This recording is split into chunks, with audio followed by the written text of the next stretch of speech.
Let's talk about burnout because I think we're all familiar with it, but not really. We do not know if we have it until it hits us in the face, and we're already in the state of burnout.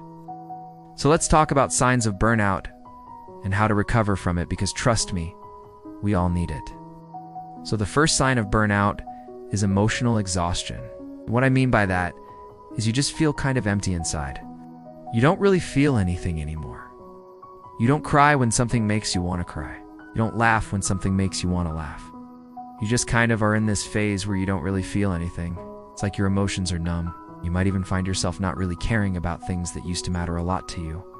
Or you do and feel passionate about anything anymore. And what happens is that you can kind of feel this way for a little while.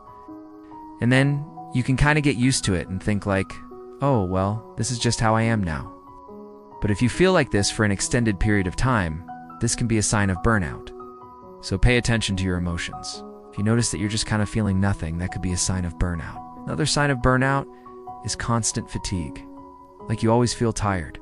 You wake up and you still feel tired. You go to bed and you still feel tired. Nothing really helps. You take a nap, you still feel tired. This constant state of fatigue is actually one of the main signs of burnout. Sometimes when you're going through your day and you're working and you feel tired, we kind of push through it. Oh, it's okay. I'll take another coffee. I'll do this project and then I'll rest.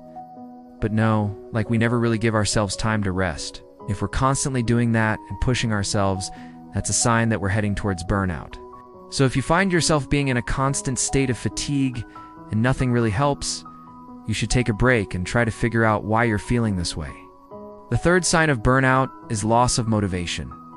Everything just becomes pointless. You don't really care about anything anymore. You don't really care about your work.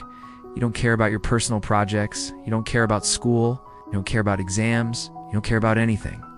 You just don't really care about anything anymore because everything seems pointless. And there's no real reason for you to do anything. You feel unmotivated, demotivated, you feel lazy, you don't want to do anything. Your productivity decreases, and you just feel like, well, why do anything? What's the point? And when you're feeling like this, that's a sign of burnout. The next sign of burnout is related to the last one, which is decreased productivity. When you don't have motivation, your productivity will decrease. You won't really care about your work. You won't really care about doing well at your job. You won't really care about doing any of those things that you used to care about. So when you notice that your productivity starts decreasing and you just coo and seem to get yourself together, that could be a sign of burnout. Another sign of burnout is headaches and other physical symptoms. Sometimes we can't see burnout coming because we think, oh, it's just mental, it's just stress. But no, it has physical symptoms too. You might experience headaches, you might experience trouble sleeping, you might experience fatigue, which I already mentioned. But there are also other physical symptoms associated with burnout, because it's not only stress that causes burnout, it's also the environment around you. If your job is very toxic, your home environment is very toxic, then that will cause burnout as well. So it's very important to pay attention to your body, because if you start experiencing headaches, trouble sleeping, muscle tension, any type of symptom, that could be a sign of burnout. Now that we talked about the signs, let's talk about how to recover from burnout. Because when we feel burnout, sometimes we don't know how to deal with it. We don't know how to get out of it.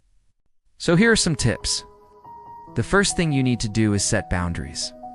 Sometimes we do unset boundaries because we want to please others, or we want to make them happy by doing more, by giving more. But no, you need to learn to say no. You need to learn to set boundaries and protect your peace. So the first step to recovering from burnout is setting boundaries and sticking to them. The second thing you should do is take a break. Take a break from whatever is causing you stress. If it's your job, take a vacation. Take some time off. Disconnect from work and reconnect with yourself. Take a break and use this time to do things that make you happy. Things that make you feel good. Things that make you feel like you're human again. The third thing you need to do is prioritize self-care. And when I say self-care, I don't mean bubble baths, face masks, although they're great. But I mean prioritizing your mental health, your physical health, reconnecting with yourself, doing things that you enjoy, doing things that make you happy. That is self-care. The fourth thing you should do is reflect and reevaluate your life. Ask yourself questions like, are you happy? You're satisfied with your job? Are you satisfied with your relationships? Do you feel like your life is going in the direction you want it to?